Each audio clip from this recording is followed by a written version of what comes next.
You are who you've been looking for. So stop looking for more unless you're looking in a mirror, because it's about time for you to see clearly that you are who you've been looking for.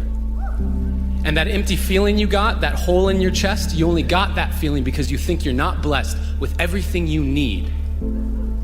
You see, we live in a consumerist society, which means they need you to buy stuff. And the easiest way to sell it is to tell you you're not enough. Buy this car, you'll get girls. Buy this bra, you'll get guys. And we're seeing it so much that we start believing these lies, but the truth is, the makeup they're selling to make you feel prettier is the same makeup you buy to stop feeling shittier about this lie they keep telling you that you are not enough.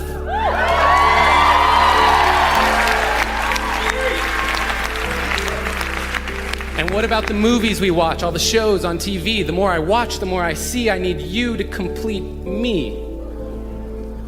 And yes, love is the answer, love is the key, but if you can't love yourself, how can you ever love me?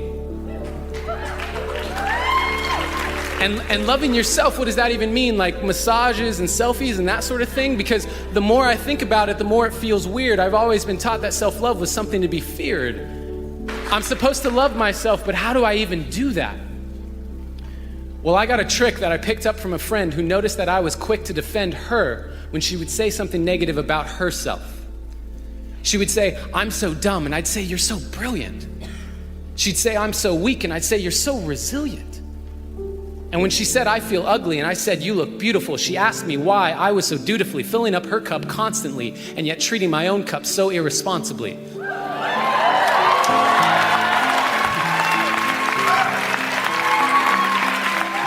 Because when I looked in the mirror, my voice was quite clear. You're ugly, you're too thin, your hairline's receding, you got a pimple on your chin.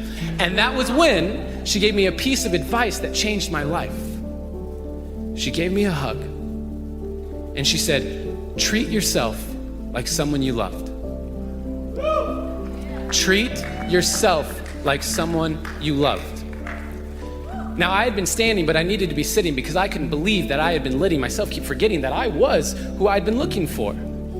And deep in my core, I knew it was time to stop looking for more until I could look through all my fear and look into a mirror and see clearly that the man looking back at me was the only one who can make me happy, and I am already enough.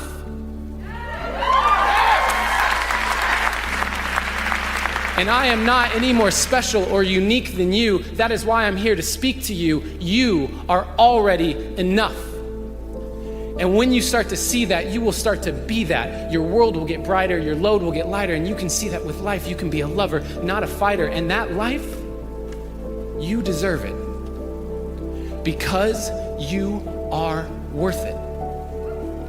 And there is no point in letting yourself keep forgetting, because no matter what you say or do, you are perfect.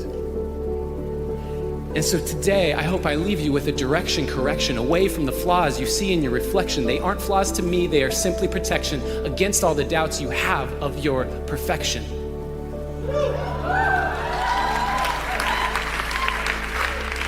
So start today.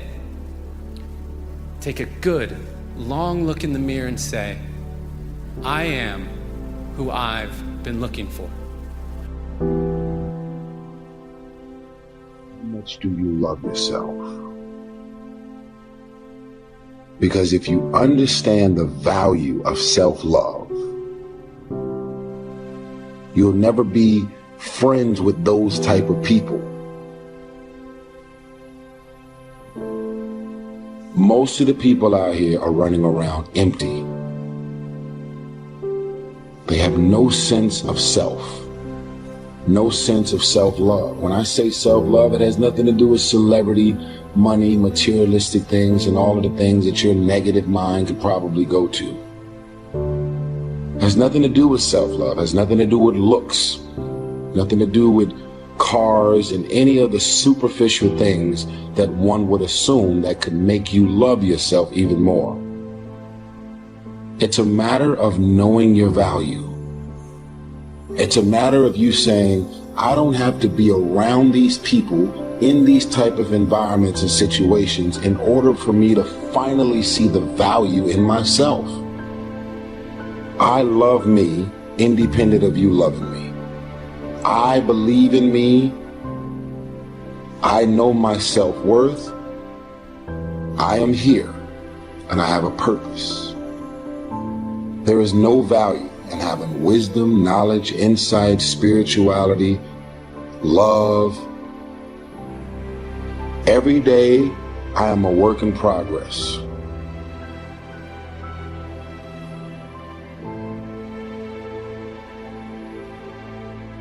A person who can forgive nothing is a person who's totally destroyed psychologically and emotionally.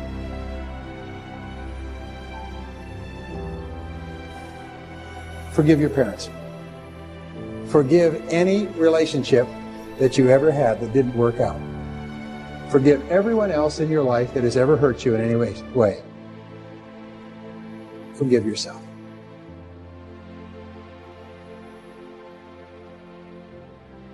Forgiveness is giving up the hope that the past could be any different. I think for myself, and I know many of you, you think forgiving means accepting what has happened to you. Well, it is accepting that it has happened to you.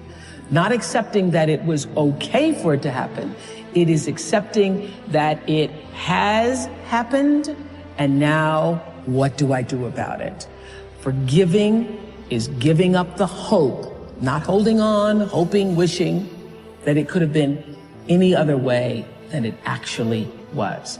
Giving up the hope that the past could be any different.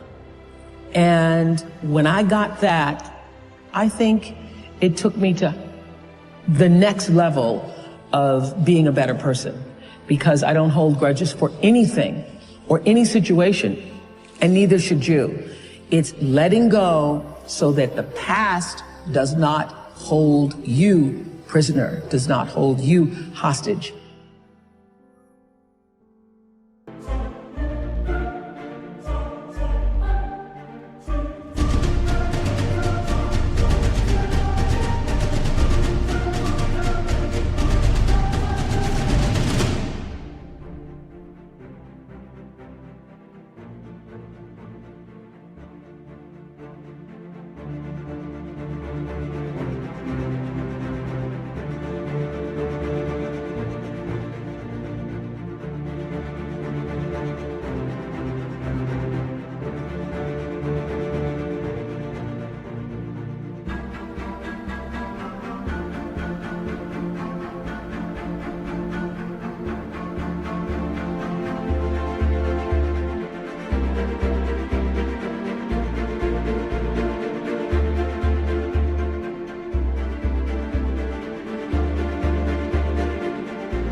See, life is cyclic.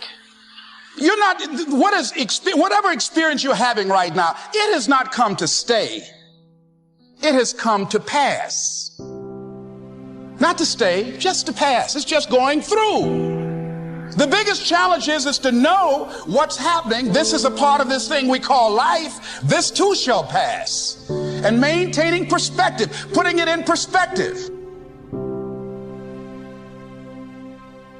Let it go and begin to focus on developing myself. And I say to you, you're going to have people to do things to you. Things are going to happen to you. And the most important thing to do is to harness your will and let it go and move so you can grow, so you can get on with your life.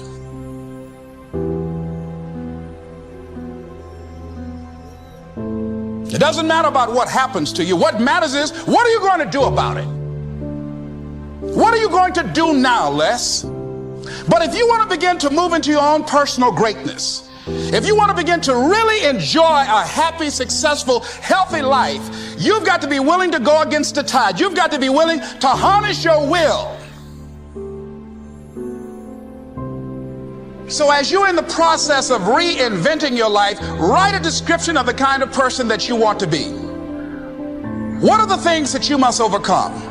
What qualities about your personality you know that you're going to have to change, because those particular characteristics are liabilities to you? What are your assets? What are your strong points? Look at and evaluating yourself to make that determination. Other thing is that that in order to get out of a rut, we need some coaching. Find some trusted critics. People that you know care about you and love you. So there's some things that keeps us from growing and getting out of ruts. Number one, we identify with feedback. We take it personal when someone wants to give us some feedback on where we are falling short and tell us about our blind spots. We want to have everything being positive about us. We're not perfect.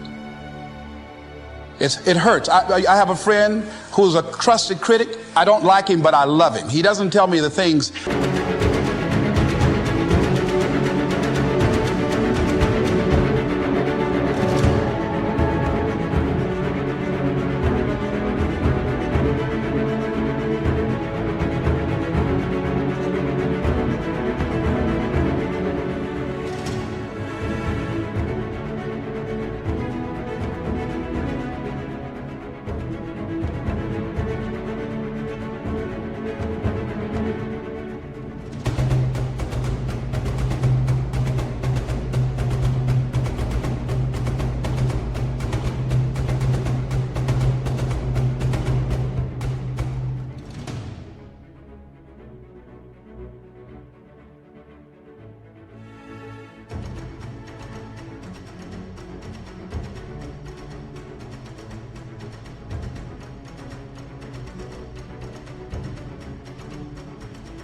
I want to hear. He tell me what I need to hear so I can grow. It hurts.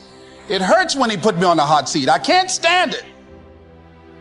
But that's the only way that I can grow.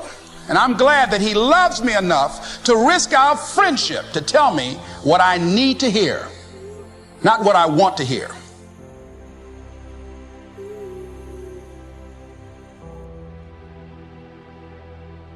Stop scaring yourself.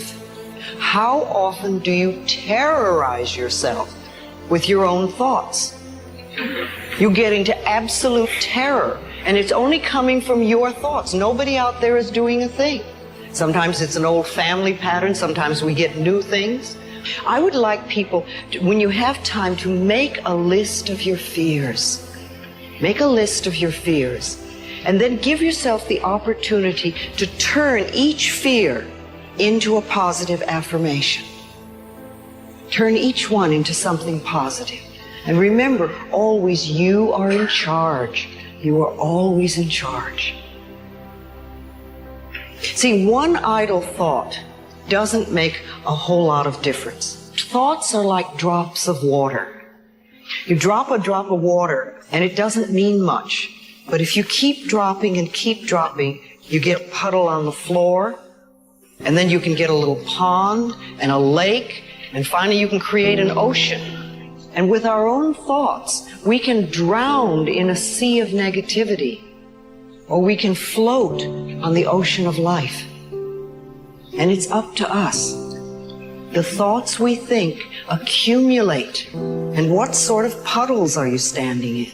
Or are you up to here? Or are you up to here and trying to paddle? You know, what are you doing to yourself?